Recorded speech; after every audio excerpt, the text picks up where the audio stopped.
Thierry Butsen, bonjour, bienvenue au Sportel à Monaco. Je crois que c'est un endroit que tu connais bien puisque tu es basé à Monaco, en tout cas professionnellement. Oui, bien sûr, j'habite ici depuis 1984, donc ça fait 30 ans et quelques jours maintenant que j'habite à Monaco. J'ai la famille qui est ici, j'ai mes bureaux qui sont ici, le business là, donc c'est mon pays en fait. Je vis ici depuis plus longtemps que ce que j'ai vécu autre part auparavant, donc je me plais bien ici. Il y a plein de bonnes choses à Monaco, il y a pas de point négatif sur le fait de vivre en principauté.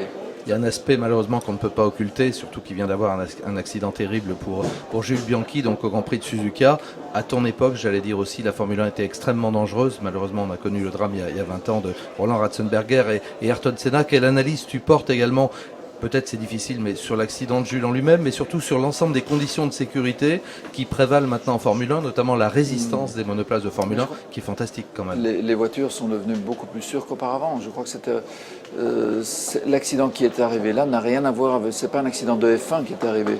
C'est une voiture qui est passée en dessous d'un camion. Ça peut arriver partout sur la route, même comme ça. Une voiture qui passe en dessous d'un camion. C'est un concours de circonstances absolument incroyable qui a permis à cet accident de se passer, mais qui n'a en soi rien à voir avec la F1. En général, les voitures sont extrêmement solides maintenant. Les circuits sont très très bien faits au niveau de la sécurité. Un accident presque, je dirais, il a fallu que tout aille dans le mauvais sens. En fait.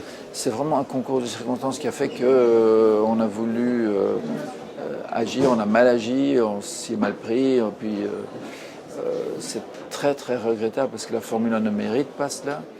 Jules, certainement pas non plus. Personne ne le mérite, mais les gens n'ont pas fait leur boulot comme ils devaient le faire. Et ça, c'est très regrettable. Sur un circuit comme Monaco, par exemple, les commissaires sont drillés, sont entraînés sans arrêt pour prévoir ce genre d'accident. Quand une voiture sort de la piste à Monaco, en moins de 10 secondes, elle est dehors. Elle est déjà soulevée. Et en dehors de la piste, avec des grues qui sont passées aux endroits stratégiques. Ça aurait pu être le cas à Suzuka aussi. Ouais. Malheureusement, c'est un pays où on ne gère pas le sport automobile comme on le gère à Monaco. Et ça s'est très mal passé. Le record de précocité, c'était Sébastien Vettel à 19 ans et quelques. Il vient d'être pulvérisé, en tout cas en séance officielle, par Max Verstappen à peine 17 ans et 3 jours. Est-ce que c'est pas même inquiétant?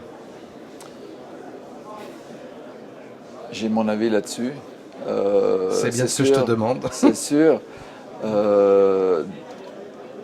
Je dirais que la F1 a beaucoup changé. Auparavant, Vettel est peut-être une petite exception. Il est arrivé fin 18 ans, début 19 ans. Il avait déjà quand même un certain bagage.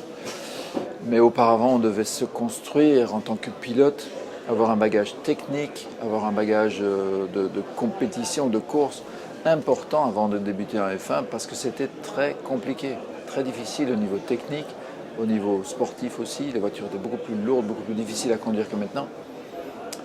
C'est devenu beaucoup plus facile, donc tout le monde y a accès. Même à 17 ans, on arrive à piloter des F1, ce qui n'était pas du tout le cas de. C'est presque un jeu vidéo maintenant, il y a des simulateurs. On peut un peu le comparer à des jeux de vidéo. Il y a beaucoup de simulateurs qui simulent ça. Beaucoup de pilotes s'entraînent sur le simulateur avant de passer sur un circuit. Je pense, moi, qu'un pilote a besoin de plus d'expérience que cela pour faire de la F1. Et c'est de nouveau mon côté, je dirais, de dire pilote Kleenex.